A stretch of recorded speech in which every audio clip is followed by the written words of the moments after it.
अस्सलाम वालेकुम। So guys, जैसा कि आप लोग जानते हैं कि जो बर वक्त और इजी लोन ऐप है प्ले स्टोर पे अब मौजूद नहीं, उनको प्ले स्टोर से हटा दिया गया है। आज इस वीडियो के अंदर मैं आपको बताने वाला हूं कि इन दोनों ऐप्स को प्ले स्टोर से क्यों हटाया गया है, और अगर आप लोगों ने इन दोनों ऐप से लोन लिया था तो आपको वापस करना पड़ेगा या नहीं करना पड़ेगा, इसका मुस्तकबिल में क्या होने वाला है। तो मुकम्मल तफसील के साथ इस वीडियो को वॉच कीजिएगा। अगर आप बिजनेस विद अली के ऊपर पहली दफा आए तो सब्सक्राइब करना मत भूलिएगा। तो गाइस देखिए, जो इस दोनोों ऐप्स को प्ले स्टोर से हटाने का मकसद आप सभी लोग शायद ना जानते हो, लेकिन ज्यादातर लोग जिन्होंने लोन लिए उनको बड़ा बखूबी पता है कि जब आप इनसे लोन ले लेते हैं तो ये मुकर्रर टाइम से पहले ही आपको कॉलें करना शुरू कर देते हैं, आपको थ्रेट करते हैं, धमकियां देते हैं कि हम आपके पे केस करवा देंगे, धमकियां देते हैं। और इनके जो कस्टमर केयर की सर्विस है उसका रवैया बहुत बुरा है, लोगों से बड़ी बुरी तरह पेश आते हैं।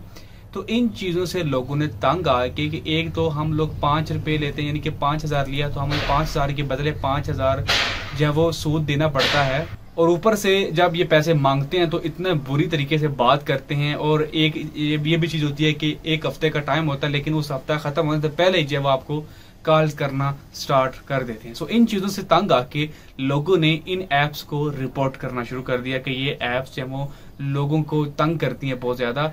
तो इस चीज को देखते हुए प्ले स्टोर ने इन दोनों एप्स को प्ले स्टोर से हटा दिया है। एक बात यह भी निकल के आई थी कि डाटा जो दिया जाता है, जो ID card number, phone number दिए जाते हैं, तो वो भी डाटा इनका कुछ सिक्योर नहीं है इतना ज्यादा। लोगों ने इसका भी शिकायत की थी। तो इस चीज को भी देखते हुए प्ले स्टोर इंतजामिया यानी गूगल ने जब इन दोनों एप्स को प्ले स्टोर से हटा दिया गया है। अब मेन बात आती है कि इनका मुस्तकबिल क्या है, क्या आप लोगों को लोन वापस देना पड़ेगा। तो देखिए गाइस, जहां तक लोन वापसी की बात है ना, अगर ऑफिशियल ऐप नहीं होगी तो आप लोन क्यों देंगे वापस। अगर उनके नुमाइंदे आपको कॉल करते हैं कि हमें लोन दो, वापस दो, तो आप उनको साफ इनकार कर दें कि हम लोन नहीं देंगे, क्योंकि ऑफिशियल चीज नहीं मौजूद है। आपने जिस जगह से लोन लिया था वो इदारा बंद हो चुका है, तो आप किसी को लोन देने के मजाज नहीं है अनटिल के ये ऐप दोबारा प्ले स्टोर पे आ जाए, जिसके चांसेस बहुत ही कम है।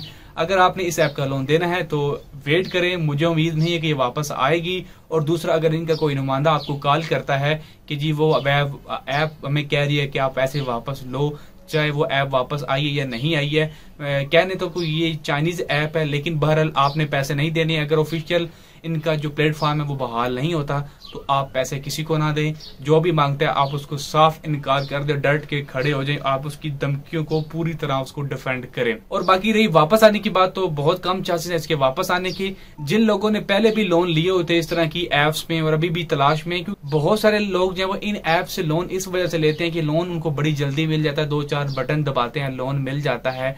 लेकिन जब देने की बारी आती है तो फिर उनको अंदाजा होता है कि यार कितनी बड़ी गलती कर बैठे हैं। एक तो लोन 3,000 लिया, ऊपर से 3,000 अदाफी देना पड़ रहा है। कुछ लोग तो ये कहते हैं कि इनका लोन चुकाने के लिए हमें कहीं और से लोन लेना पड़ जाता है, तो ऊपर से बेइज्जती भी करते हैं, धमकाते भी हैं, डराते भी हैं। तो ये बड़ा जब वो गलत सा सिस्टम है, जिसकी वजह से लोगों ने आवाज उठाई और आज जब वो ऐप बंद हो चुकी है और मुझे उम्मीद भी नहीं है कि वापस आएगी।